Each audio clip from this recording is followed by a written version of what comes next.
Hi guys, and welcome back to another video that has been long overdue for about a year now, so let's get started.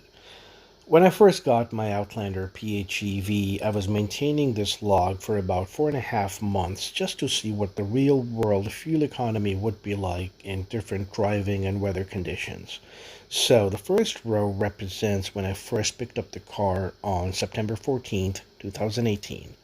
It only had 12 kilometers on it and a full tank of gas, and the tank is 43 liters.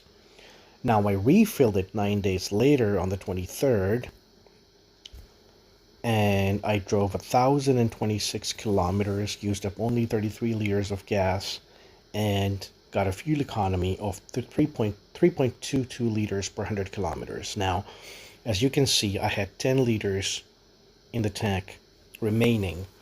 I didn't even get like an indication to fill up the gas. I was driving. I was actually visiting my cousin in Buffalo, and on my way back, I realized I had a quarter tank remaining. So why not fill up cheap gas in the United States while I'm there? And so technically, I probably could have driven to 1150. I don't know. Who? I guess we'll never know. But 1,026 kilometers before I needed a fill up, I was ecstatic. So I'm not going to go through each and every row. So we're just going to look at the months. So September, we're done. Let's take a look at October now. So drove 865 kilometers, 34.57 liters of gas used, and 4 liters per 100 kilometers. Still a great number.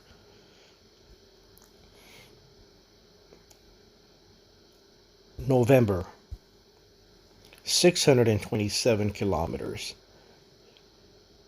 I used up 37.734 liters of gas and a fuel economy of 6.02 liters per 100 kilometers. Almost twice as much as the initial fuel economy, and that's where the driving conditions come into play. It's getting colder now. We're in November, which means that the EV range is going to reduce. That's how the EVs and PHEVs are affected by weather. In colder weather, the range you're going to get in summer is going to be different. It's going to be a lot less.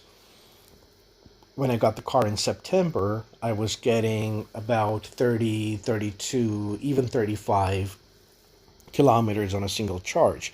But as it was getting colder, I started getting 20, 22, 23 tops. So there's a big difference. Getting into December now.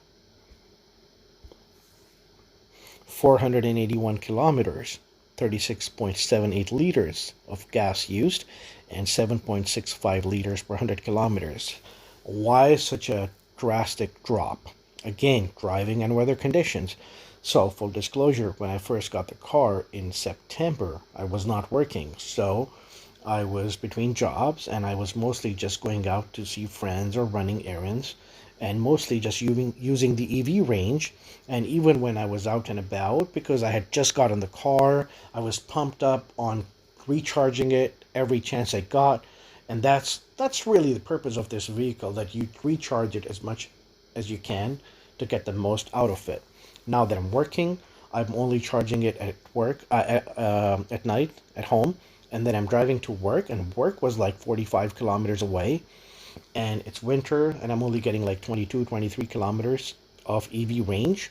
So halfway through work, I would run out of my EV range, and I would drive using gas to work and then all the way back home.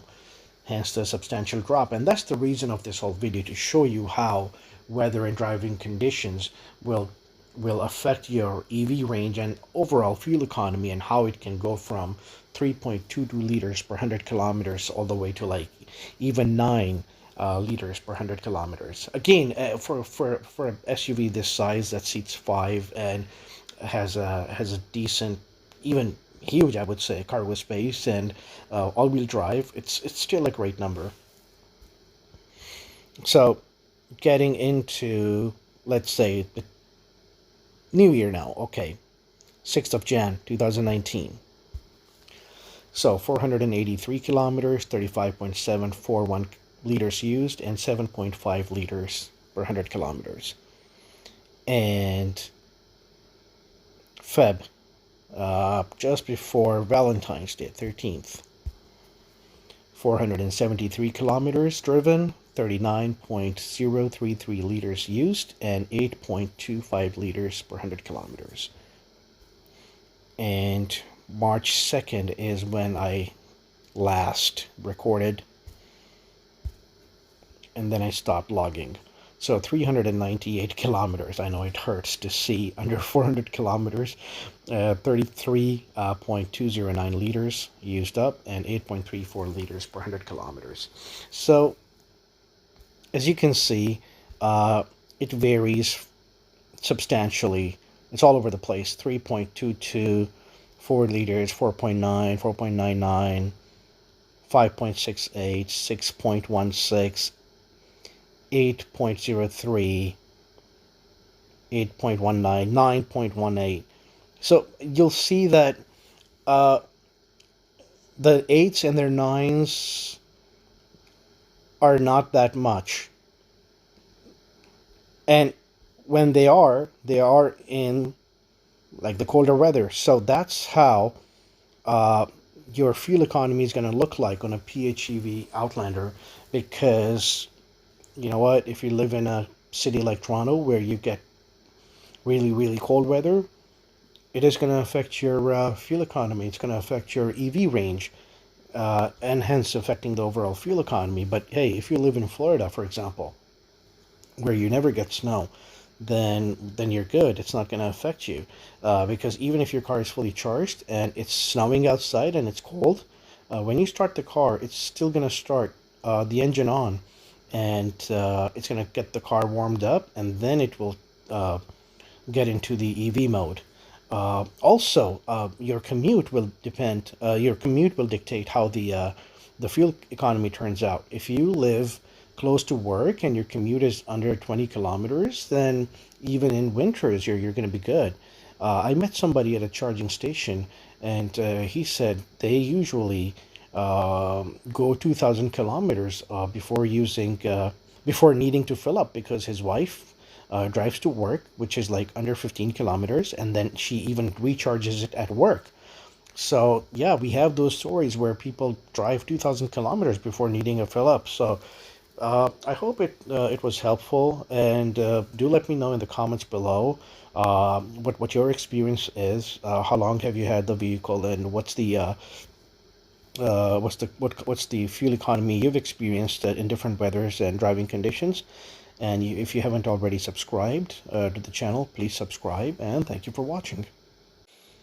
Hi guys, and welcome back to another video that has been long overdue for about a year now. So let's get started. When I first got my Outlander PHEV